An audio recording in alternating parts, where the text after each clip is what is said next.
Hey everyone, Patrick CK here. I originally had more than an hour and a half of footage on this video with audio, but I decided to cut that video down and speed it up and simply dub the audio. This has been a project that I've been meaning to do for a while now, and with a day off I finally can get around to it. The whole premise of the project was to move some, honestly, old but working tech out of this gargantuan Cooler Master HAF full tower case into a much more reasonable Roswell Challenger mid tower case. I do plan on trying to sell the old Cooler Master case on Craigslist to recoup some money and to simply get rid of it. I'm not sure if any of you have worked on one of these cases before, but they are heavy. 29.5 pounds to be exact, and huge, measuring in at 22 inches tall, almost 10 inches wide, and 22 inches back to front.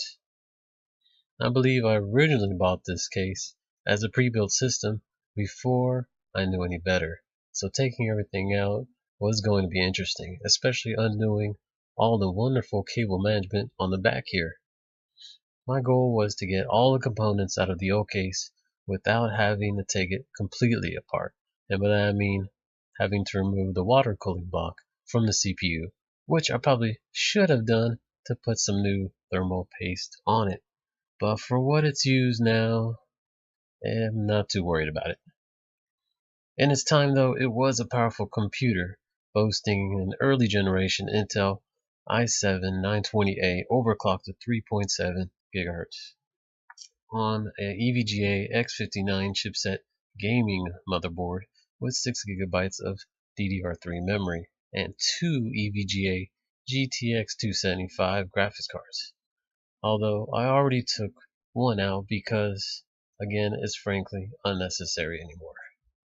Sadly, it's been relegated to browsing on the internet and checking email by another family member. Another reason to replace the outlandish case with a more subdued one. I'm a big fan of Roswell Challenger cases for everyday computer builds because it's cheap. I picked mine up for $37 on Newegg when it was on sale and had a special promo code. It's light, weighing in at only 13 pounds, almost a third of the HAF case, and it's smaller, taking up 25% less space overall than the HAF case. It still boasts some nice features like 320mm pre-installed fans, two of which I uninstalled here, front USB 3.0 and audio ports, a bottom dust filter for the power supply, and toolless installation for the 5¼ drive bays and hard drive SSD sleds. Even though the Challenger case doesn't have as much room on the interior, the motherboard was able to fit in just fine with mounting points easily accessible. The single fan radiator for the water cooling was a slightly tighter fit, but with some persuasion it lined up with the case mounting points and was securely fashioned.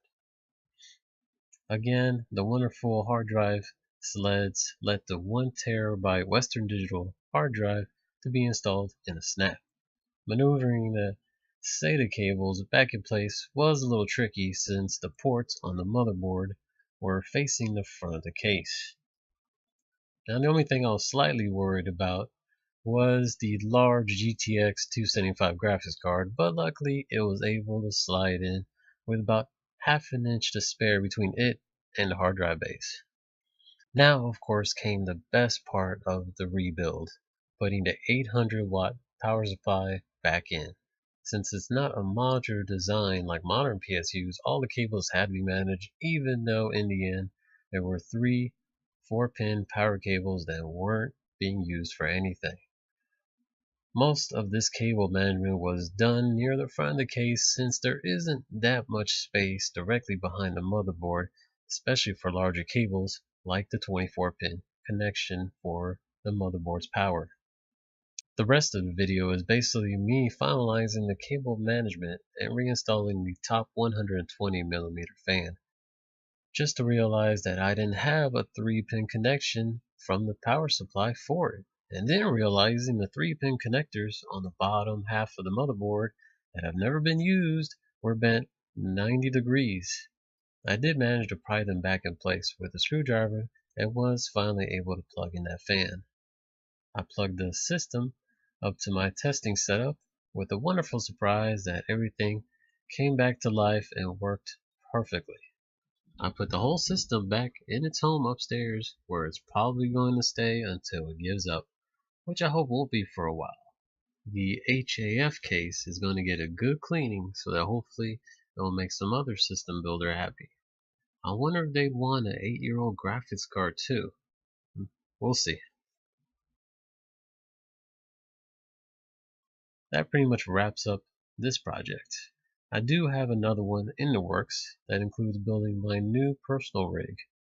It's going to be a 3-parter where I first step you through how I chose my components, 2 of which are going to be a i7 6700K and a GTX 1070, while keeping the whole build under my $1,100 budget.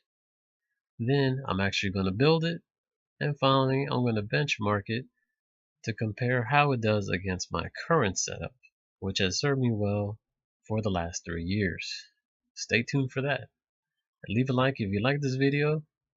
Leave a comment if you have any questions. Thanks for watching. Hope to see you all in my next video.